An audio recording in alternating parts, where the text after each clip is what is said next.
Olhem, há perguntas que nos acompanham desde que nos lembramos, não é? Perguntas que atravessam culturas, gerações e que, no fundo, são elas que nos definem esta nossa curiosidade. E hoje vamos mergulhar de cabeça numa das maiores de todas. E a pergunta é esta. Parece simples, não é? Direta, mas, ao mesmo tempo, uau, abre a porta a um universo de respostas, umas mais complexas que as outras. De onde viemos? É por aqui que vamos começar. E, pensem bem, esta busca não é de agora. Acho que desde que o primeiro ser humano olhou para um céu cheio de estrelas, que tentamos decifrar este grande puzzle cósmico e, claro, qual é o nosso papel nisto tudo. É quase como um instinto, esta necessidade de encontrar o nosso lugar na imensa história do universo. Ok, então vamos a isso. Para começar a desvendar este mistério, o primeiro caminho que temos de percorrer é, claro, o da ciência. E a ciência aborda esta questão de uma forma muito específica. O que ela quer saber é o quando e o como. Como é que tudo isto aconteceu? Bem, e a resposta que a ciência nos dá para a origem do universo é de uma escala que nos deixa de queixo caído. Mesmo a famosa teoria do Big Bang, que curiosamente foi proposta por um padre e astrónomo, o Abbé Georges Lemaitre, diz-nos que tudo, mas mesmo tudo o que conhecemos, o espaço, o tempo, a matéria, explodiu a partir de um único ponto há quase 14 mil milhões de anos. É provavelmente a maior história de origem que alguma vez se contou. Ok, o Big Bang explica o cosmos, mas e a vida? O que é que explica a vida? Bem, é aqui que entra em cena uma figura incontornável, Charles Darwin. A sua teoria da evolução vem mostrar-nos que a vida está longe de ser estática. É mais como um rio, sabem? Sempre a correr, sempre em movimento, moldado pela seleção natural. As espécies vão se transformando ao longo de milhões de anos para se conseguirem adaptar a um mundo que também está sempre a mudar. E olhem, esta imagem ilustra isto na perfeição.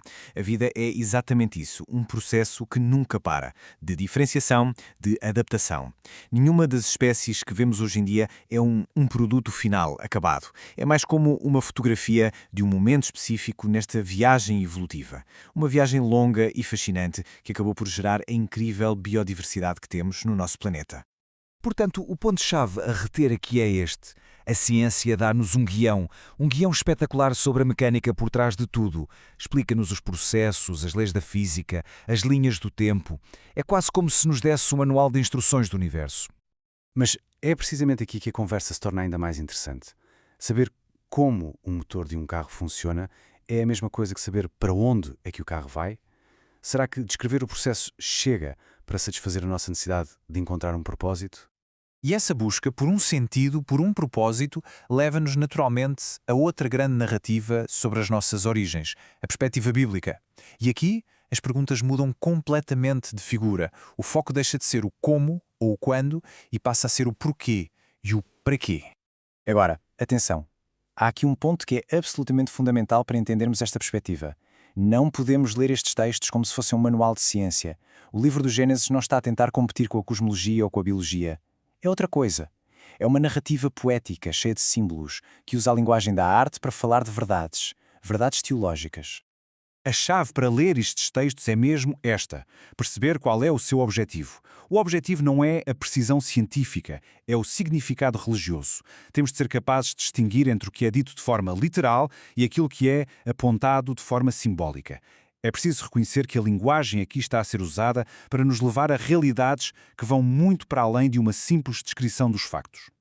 E então que realidade é essa? Bem, no coração da narrativa bíblica encontramos uma ideia que na verdade é bastante radical, a de que o universo não é um acidente caótico, que foi criado por um Deus bom, um Deus que olha para a sua criação e diz que é algo bom, e que nos cria, a nós, humanidade, com um desejo profundo de felicidade. Claro que, quando colocamos estas duas perspectivas lado a lado, é quase inevitável chegar a um conflito que parece óbvio e que é muito comum. Aquela imagem de que a ciência e a religião são como duas estradas que se separam, que se afastam e que nos obrigam a escolher, ou vamos por um caminho ou vamos pelo outro. Mas e se isto não for uma encruzilhada? E se, em vez de serem caminhos opostos, forem apenas duas linguagens diferentes a tentar descrever a mesma e única, complexa realidade? É exatamente isso que vamos explorar a seguir. Esta tabela resume a ideia de uma forma muito clara. De um lado temos a ciência, focada no quando e no como, e as respostas são o Big Bang, a evolução. Do outro lado, a religião, focada no porquê e no para quê. E as respostas que oferece são um criador amoroso, uma criação para a felicidade. Não são respostas que se contradizem, são respostas a perguntas completamente diferentes. Então, a proposta é simples. É uma mudança de uma palavrinha. Trocar o ou que exclui pelo é que inclui. A questão não é ter de escolher entre a ciência ou a religião, entre o mecanismo e o significado. A ideia é abraçar ambos para termos uma visão muito mais rica, muito mais completa, de quem somos e do mundo que habitamos.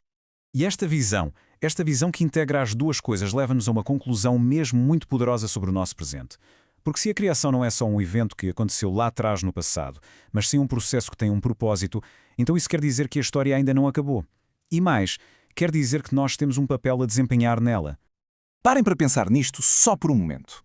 A ideia de que a criação não é uma fotografia antiga, amarelada pelo tempo, mas sim um filme que está a acontecer agora mesmo, em tempo real. E a parte mais incrível? Nós não somos meros espectadores sentados na plateia. Nós somos os atores, somos coautores, chamados a colaborar neste processo que nunca para.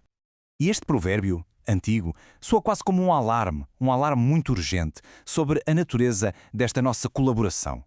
Somos, de facto, colaboradores na criação. Isso implica uma responsabilidade imensa, a de cuidar, de proteger e de cultivar o nosso planeta. Afinal de contas, é a nossa casa comum. Ser colaborador na criação significa exatamente isto. Usar os nossos talentos únicos, a nossa inteligência, a nossa criatividade, tudo aquilo que nos torna quem somos, não apenas em nosso próprio benefício, mas para um bem maior. Colocar tudo isso ao serviço dos outros e, claro, da sustentabilidade do nosso planeta. E assim, voltamos ao início. Terminamos como começamos, com uma pergunta. Só que desta vez, a pergunta já não é sobre o passado, é sobre o futuro. Se o guião da história não está fechado, se a obra ainda está em aberto, então a grande questão que fica no ar para cada um de nós é esta. O que é que vamos escolher criar a seguir?